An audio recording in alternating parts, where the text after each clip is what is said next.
And I'm getting to wrap it up, but I have so many questions to ask you. You know, I feel one of the successes of the film is the music. You worked with somebody who scored your films previously, but it's such a subtle, beautiful score. You know, can you tell us about your choice with Salinas?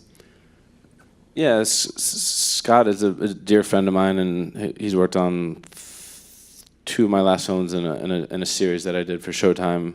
One of the things I love about making films is having a family that you make them with. And in my doc world, I have a very close-knit family, and he's part of that. And so having that shorthand with him was amazing. And you know, he's one of those a lot of composers want to be heard. And he doesn't want to be heard. You know, he always puts the scene in the film, in the characters, in the performance, and whether they're doc or, you know, narrative, ahead of himself. And you know, there are definitely times when the score is almost more sound design than it was actual score. You know, I think there's times when people don't actually know there is music, but there is music. Mm-hmm. Yeah. And so true from my perspective too, seeing the work that Matt did with Scott and also with Nick Fenton, the editor. You know, from my point of view, I felt that these two men were kind of in my head with me. You know, as an actor and everything I lived through, both Nick and Scott, in terms of, you know, when I first saw the edit in, for instance, when she loses her eye in Sri Lanka, and, you know, she's there feeling her eye, and you jump right into her head, and it's startling, but you know exactly what's going on. You know that's where you are, and that's, I thought, my God, that's what it felt like. And then I saw someone had managed to put that on screen, and that, you know, Matt and Nick obviously found a language for that between them, but with Scott too. That's I've never heard you talk about that relationship. But that's certainly what it felt like, is that he's there supporting and enhancing the lived experience of being Marie.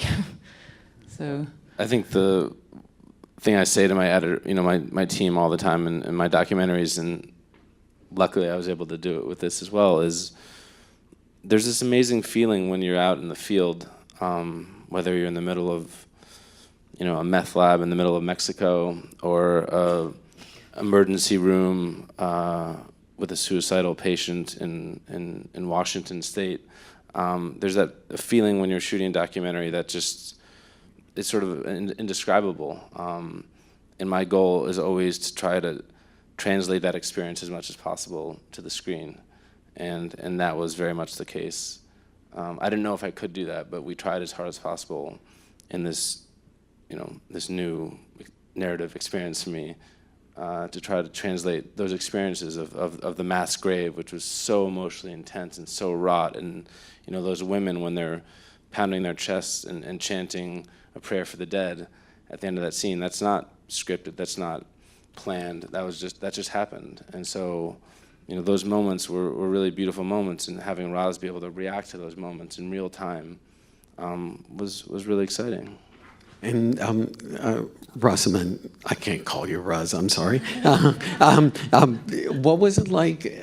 Paul Conroy, the photographer, was involved with the production. You met with him, you spoke with him. You know, what was it like, your involvement with him? yeah, so Paul Conroy, who Jamie Dornan plays, and you know, really thank goodness it was Jamie Dornan, because he gives such a sensitive performance, but he bonded with Paul Conroy in such a deep way, and I thought, my God, we're lucky, because they were like brothers now, and that's because, I don't know, they've both got this sort of light soul in a very sort of sensitive body. You know, they've both got sort of humor and a sort of lightness to their approach to life, but they feel things deeply, and they're both very funny. And they got on so well. And Paul Conroy came out in a sort of advisory capacity and was just coming out to get us on our feet and obviously share his experiences, share his knowledge of Marie. And then I think partly because he got on so well with Jamie, also got on incredibly well with Matt. He never left us. because, I mean, it must have been a very, very strange experience for him. I mean, a very rewarding one, I think, because he found, you know, there's something in the kind of people on the road feeling that you get with making a film that he could relate to in terms of that band of, you know, journalists moving from hotel to hotel and, you know, following war. There's that sense that everyone's displaced, and there's an intimacy, there's a kind of fast track intimacy that he enjoyed. But his experiences were obviously invaluable.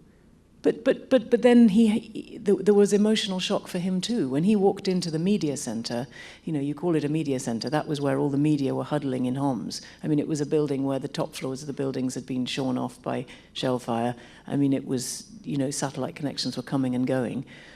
But when he walked in there, he kind of couldn't breathe, couldn't speak, because if you're not experienced with making films, you don't realize the level of authenticity that can be achieved, and that a production designer will have pored over every single bit of footage, even if it's just a fragment that appeared in those, when Paul was trapped in Homs, they put out some pleas via the internet, which were broadcast in, you know, to try and aid their escape.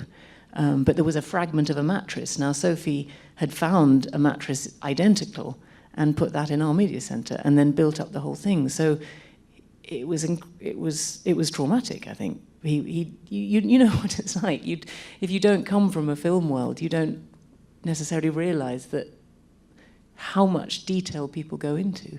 And is it right that he gave you Marie's lighter? And he that's gave the me Marie's one... lighter, and it said, and it was a Zippo with a map of Vietnam on the back, and it just said, "You've never really lived until you've nearly died." And that was engraved on the back of the lighter. And so, you know, I had to learn to become a smoker, which was not easy, almost sort of one of the biggest challenges, actually. But I had this Zippo with me the whole time.